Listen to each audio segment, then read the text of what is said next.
Dear students, आप सभी का आज की क्लास में स्वागत है।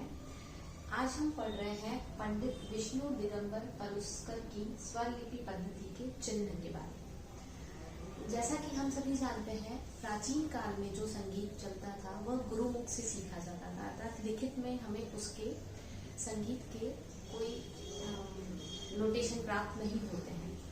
परंतु पंडित विष्णु नारायण भारखंडे और पंडित विष्णु दिगंबर पलुस्कर ने स्वर लिपि पद्धति को जन्म देकर हमें संगीत सीखने की जो विधि है उसको हमारे लिए इजी बनाया है।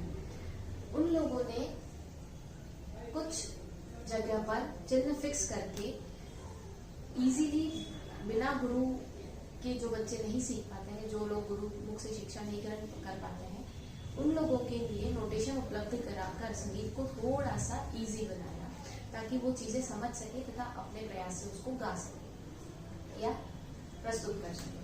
तो जैसा कि हम सभी जानते हैं, हिंदुस्तानी शास्त्रीय संगीत दो भागों में बटा हुआ है, उत्तर भारतीय और दक्षिण भारतीय।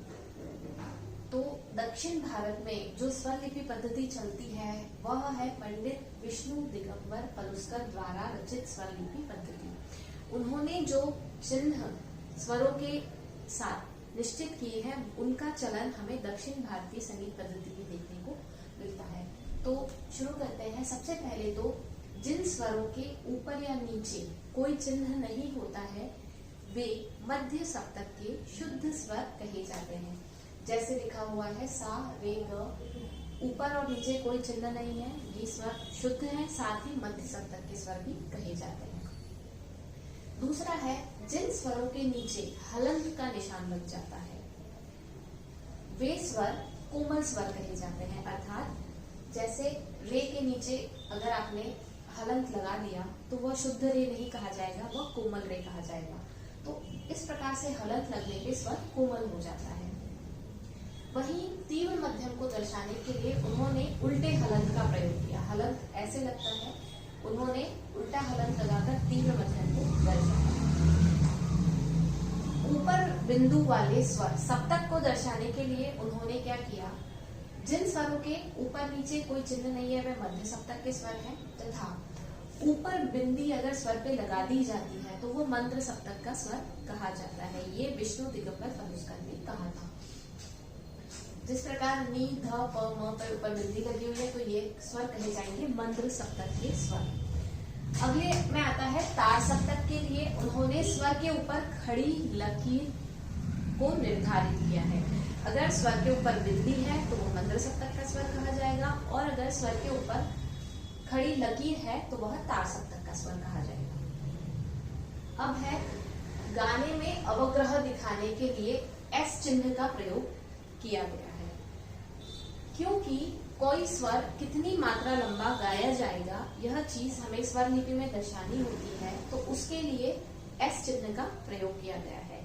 और वहीं पर जहां पर गीत के बोल लिखे होते हैं वहां पे किस चिन्ह का प्रयोग है, वहां पर उन्होंने गीत के बोल में अवग्रह के लिए बिंदु का प्रयोग किया गया है।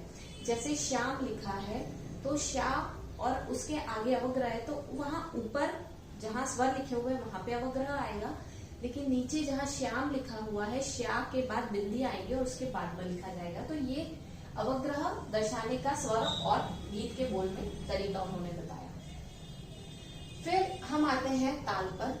जब क्या होता है कि एक ही मात्रा में हमें कई सारे स्वर गाने हैं, जैसे हम तानों में करते हैं, उसी तरह अगर गीत के बोल में या तानों में भी कहीं हमें एक मात्रा में एक से अधिक स्वर गाने हैं तो उसके लिए उन्होंने दर्शाया इस जितनी मात्रा में जितने स्वर होंगे उनको इस प्रकार से दर्शाएंगे। जैसे 1/3 अर्थात मात्रा 1 लेकिन हमें गाने हैं उसमें 3 स्वर।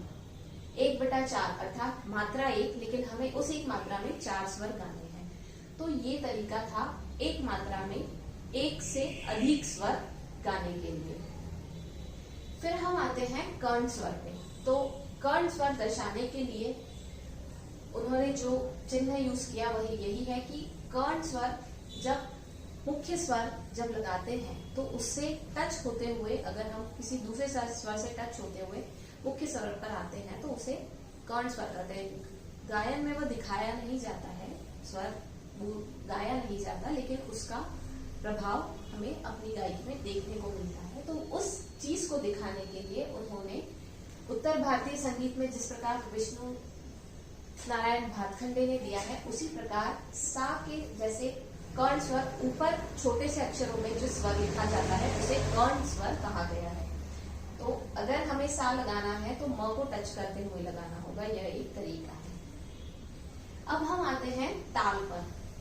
ताल लिखने के लिए जिस प्रकार हम तबले पे सम कहाँ है, खाली कहाँ है, ताली कहाँ है, ये सब दर्शाने के लिए जब ताल लिखी गई है तो उन्होंने जिन चिन्हों का प्रयोग किया गया है वह है सम दिखाने के लिए एक का प्रयोग। हिंदी में जो हम एक लिखते हैं यह वो लिखा हुआ है, नौ इसे नहीं समझेंगे आप। हिंदी में एक लिखने की जो विधि है वह है। तो ताल में सम दिखाने के लिए एक का प्रयोग, खाली दिखाने के लिए प्लस का प्रयोग। जहां पे खाली आ रहा है वहां पे हम प्लस दिखाएंगे, प्लस लिखेंगे। और ताली दिखाने के लिए जैसा कि आप लोग जानते हैं, ताल जब हम हाथ पे या तबले पे ताल बजती है तो सम, खाली, ताली, ये तीनों चीजें उसमें मेंशन की जाती हैं। तो सम के लिए एक, खाली के लिए प्लस तथा अन्य तालियों के लिए क्रमशः जैसे पहली ताली है तो क्योंकि एक यहाँ गया है तो 2, 3, 4, 5, ये तरीका उत्तर भारतीय संगीत की तरह ही है। तो यह जो चिन्ह पंडित विष्णु दिगंबर पलुस्कर ने सेट किए, उसी आधार पर दक्षिण भारतीय संगीत पद्धति में स्वर लिपि की रचना हो रही है, चाहे वो ख्याल हो, चाहे ध्रुपद हो, गीतों की गायन शैलियों की रचना इसी पद्धति को आधार मानते हुए की जा रही है। तो पंडित विष्णु दिगंबर पलुस्कर दक्षिण भारतीय संगीत की स्वर लिपि पद्धति के जन्मदाता रहे हैं, जिनके ये चिन्ह आपके सामने थे। हो आप अच्छे से समझ गए होंगे, पढ़ते रहिए। अगली क्लास में हम फिर मिलेंगे। आप सभी का धन्यवाद।